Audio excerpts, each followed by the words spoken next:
নমস্কাৰ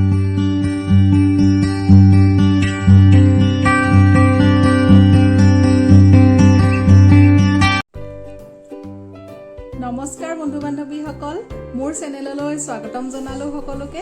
আজি আকৌ এটা নতুন ৰেচিপি লৈ আহিছোঁ, বুটৰ আচাৰৰ ৰেচিপি। আহক চাওঁ মই কেনেকৈ বুটৰ আচাৰ বনালোঁ। এয়া চাফা কৰি লোৱা অলপ শুকান বুট লাগিব, 2টা কেঁচা আম, কেঁচা জলকীয়া, আদা আৰু এয়া ভিনেগাৰ। বুট এবাটি ল'লেই হ'ব। বুটখিনি মই এটা ডাঙৰ বাচনত ঢালি দিছোঁ। আমকেইটা এতিয়া মই বাকলি গুচাই ল'ম। আমকেইটা গোটাকৈ ধুই কাপোৰ এখনে মুচি ল'ব। আচাৰত আচলতে একদমেই পানী যাব নালাগে।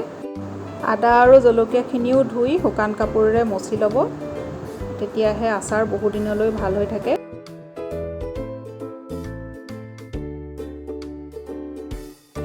এতিয়া আমকেইটা পিচি ল'ম। 2টা আম পিচি ল'ম।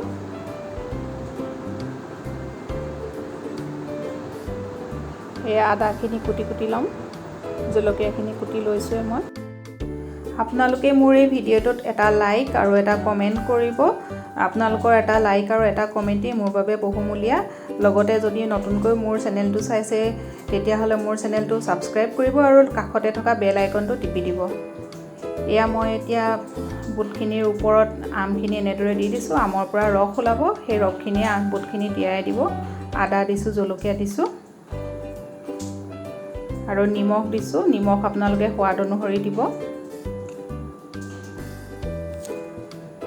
আৰু লগতে এয়া ভিনেগাৰ দিছোঁ আধা কাপ। এইখিনিৰ পৰাই বুটখিনি গোটেইখিনি ফুলি যাব, কোমল হৈ যাব। এইখিনি মই গোটেই ৰাতিৰ বাবে ৰাখি দিছোঁ। এয়া মই পিছদিনা ৰাতিপুৱা মই আকৌ বুটখিনি চাইছোঁ, গোটেইখিনি ফুলি উঠিছে আৰু এনেদৰে মই মিক্স কৰি দিছোঁ। এয়া সৰিয়হ, চফ, মেথি আৰু কালাজিৰা, আটাইখিনি মছলা মই এনেদৰে ভাজি ল'ম। সৰিয়হখিনি ভাজিছোঁ। এয়া চফ আৰু মেথিখিনিও ভাজি ল'ম আৰু মই এনেদৰে মিক্সিত গুড়ি কৰি ল'ম। এয়া হালধি দিছোঁ, নিমখ আৰু অকণমান দি দিছোঁ। এয়া সৰিয়হৰ গুড়াখিনি আৰু এয়া মেথি আৰু চফৰ গুড়া, বেছিকৈ গুড়ি কৰা নাই, অলপ গোটা গোটাকৈ ৰাখিছোঁ। এয়া কালাজিৰাখিনি ভাজিব নালাগে, এইখিনি এনেকৈ দিলেই হ'ব।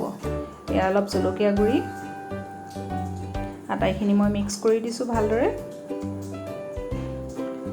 এয়া মিঠাতেল দিছোঁ, মিঠাতেলখিনি অলপ অলপকৈ দিছোঁ ভালদৰে মিক্স কৰি।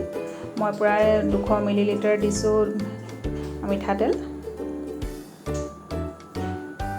নিশ্চয় আপোনালোকে এই ৰেচিপি ভাল পালে মোক কমেণ্ট কৰি জনাব কেনেকুৱা পালে। ধন্যবাদ।